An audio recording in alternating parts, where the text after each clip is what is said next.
Salut à tous et bienvenue sur la plateforme MCAM Click. Vous êtes nombreux à nous regarder, à partager le contenu, à nous laisser les commentaires. Je vous dis un grand merci. Ce soir, une fois encore, c'est la continuation de notre programme économique. Aujourd'hui, le thème, c'est l'analyse des politiques et de la gouvernance en Guinée. Dans ce contenu, nous allons aborder quelques points, à savoir les progrès récents, par exemple, l'impact sur l'environnement commercial, les mises à jour réglementaires et réformes économiques, et enfin, les défis qui restent à relever pour l'économie guinéenne. Chers auditeurs et des auditrices, bienvenue sur la plateforme MCAM Click.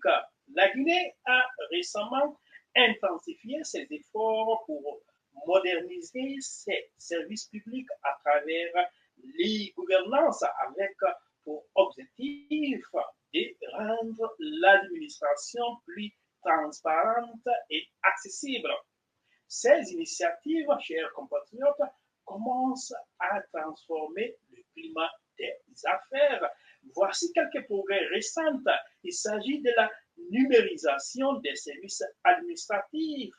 L'Agence nationale de la promotion des services publics a lancé une plateforme permettant aux entreprises de soumettre leurs déclarations fiscales en ligne, réduisant ainsi les délais administratifs, ce qui est vraiment une chose très, très, très avantageuse pour les entrepreneurs.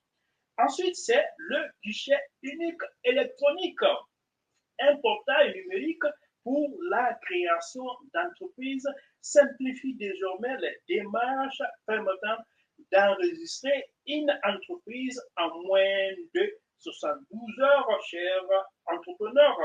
Ensuite, c'est l'impact sur l'environnement commercial, c'est réforme l'impact quelques impacts sur l'environnement commercial, c'est la réduction de la corruption. La numérisation limite les interactions physiques entre les entrepreneurs et les agents publics, diminuant ainsi les risques de corruption. Ensuite, c'est l'amélioration de la transparence.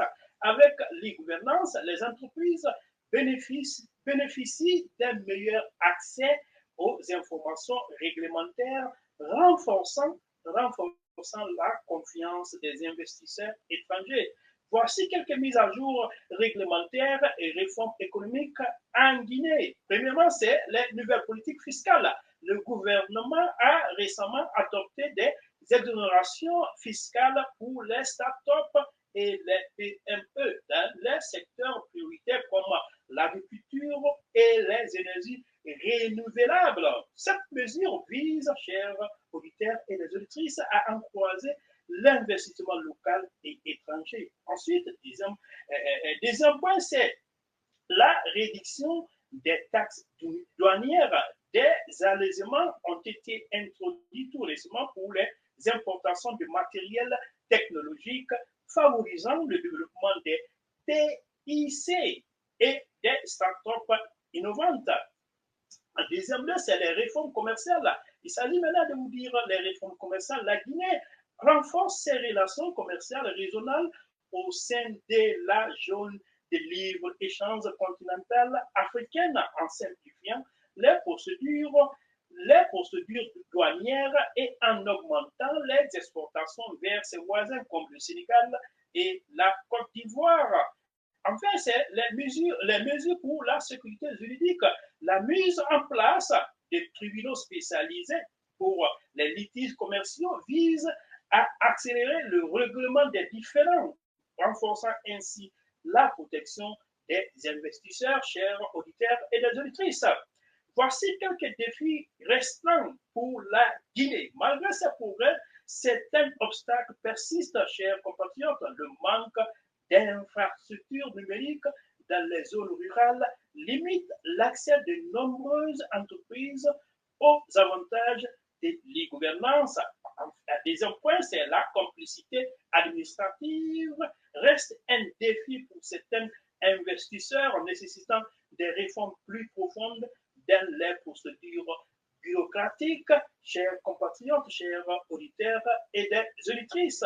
Pour conclure, les gouvernances et les réformes récentes en Guinée marquent une avancée significative vers la modernisation et vers la modernisation de l'économie et l'amélioration du climat des affaires en Guinée. Cependant, des efforts supplémentaires sont nécessaires pour étendre ces bénéfices à tous les acteurs économiques, en particulier dans les zones reculées.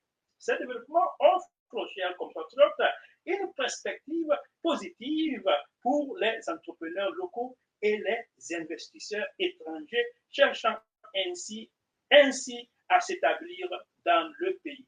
Merci beaucoup pour votre fidélité sur cette plateforme, une plateforme digitale des médias et du marketing des entreprises. N'hésitez pas à nous laisser les commentaires, à partager le contenu afin d'atteindre le maximum de personnes. Une fois encore, rendez-vous demain pour un autre numéro.